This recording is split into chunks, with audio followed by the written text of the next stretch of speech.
Here we go, guys. It's time for a Nirvana ranking looking at these 5 main releases from the band. And just to clarify, yes, of course, there have been more releases from the band than just these 5 albums. However, these are the main 5 releases. I mean, I'm obviously not going to throw best-ofs and box sets like With the Lights Out in here. So it is the 5 main releases from the band, and with all that being said, let's get to it. And coming in at number 5, we have Nirvana's debut album, Bleach. Came out all the way back in 1989, a really cool album here. More of a darker, heavier metal type of sound going on here. Much more raw than their future releases, barring In Utero maybe.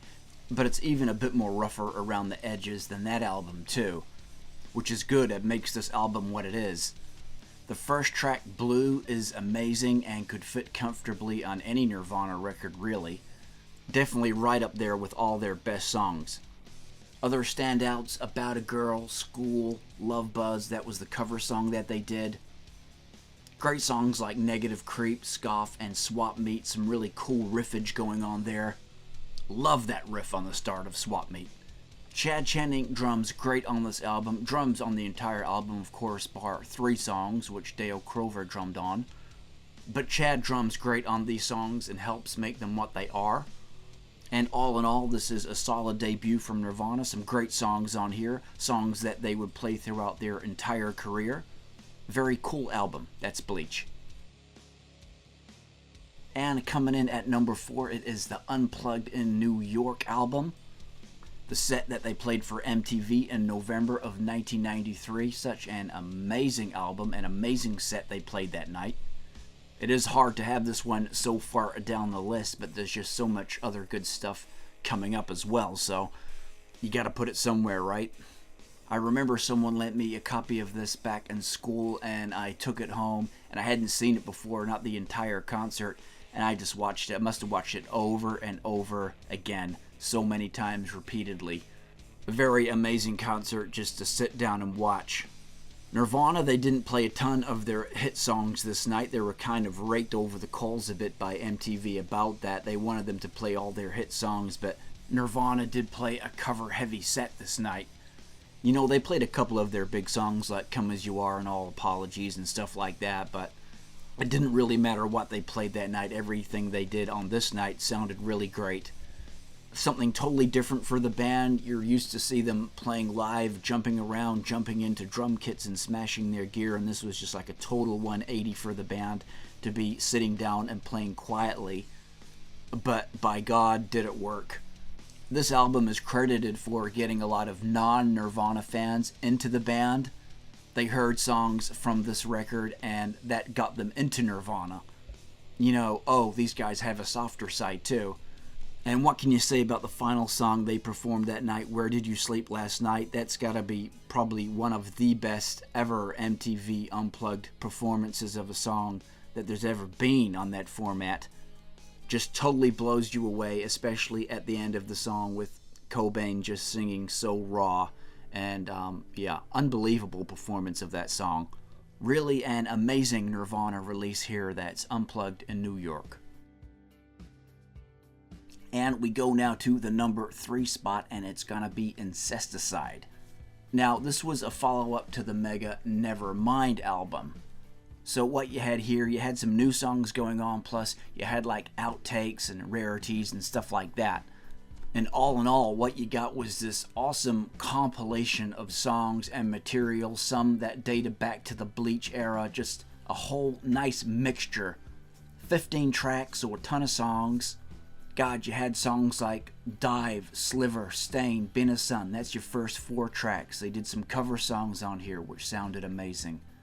You had a new wave version of Polly, the acoustic track, done electric style. Check out songs like Hairspray Queen and Aero Zeppelin, very awesome. Big Long Now, a slower tune from Nirvana, really epic, really cool song. And just another monster song to come off this album, that's Aneurysm, to end the album on. One of their very best again. So this album is just totally packed. You got a painting done by Kurt Cobain himself for the album cover. Some people may overlook this one, but they shouldn't. It is right up there for me. There's just so many good songs on here, right? This thing's just totally awesome.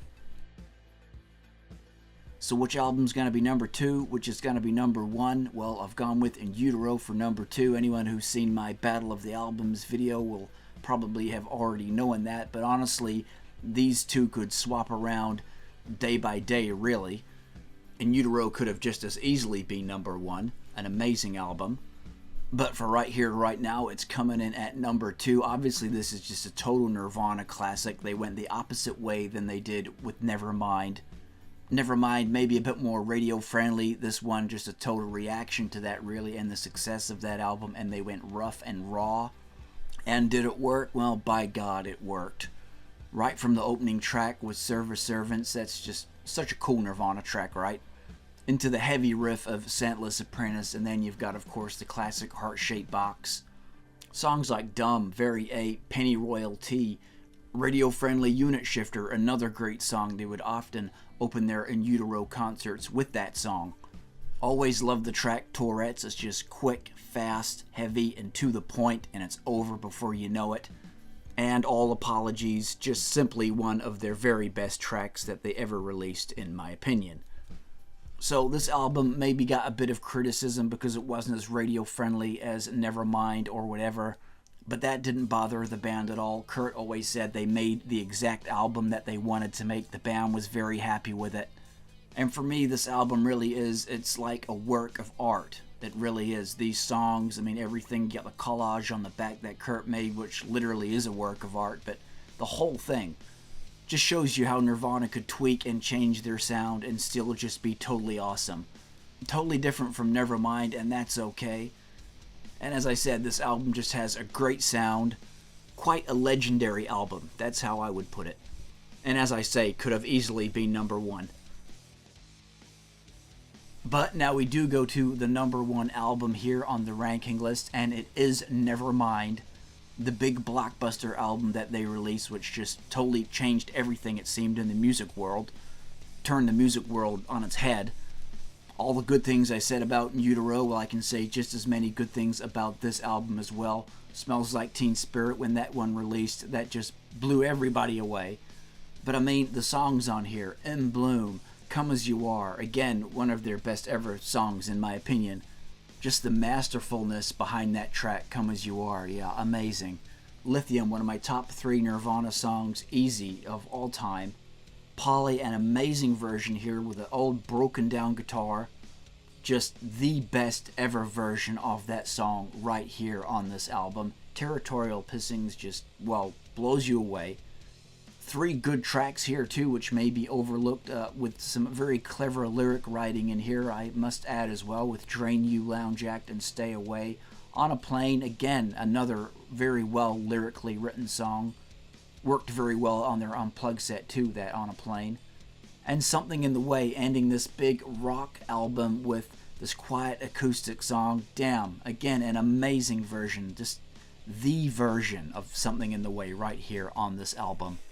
So for me, there's really nothing to complain about here. Later on, Kurt may have said some stuff about how it was too slick sounding and too clean sounding and all that sort of stuff, and he didn't really like how radio friendly it was or whatever. But personally, I like the sound of the album.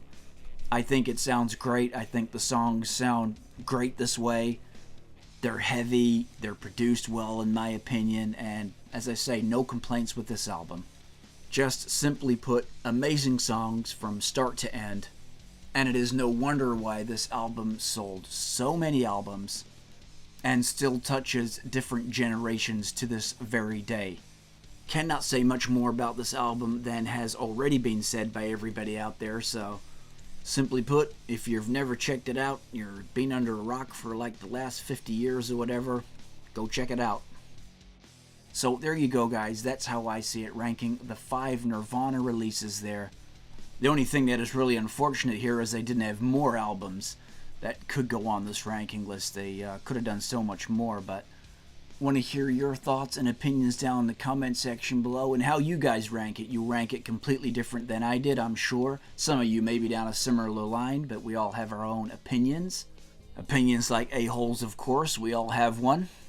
So if you enjoyed this video, guys, be sure to leave us a big thumbs up. Subscribe to the channel if you haven't already for more awesome Nirvana content. And we're going to catch you next time.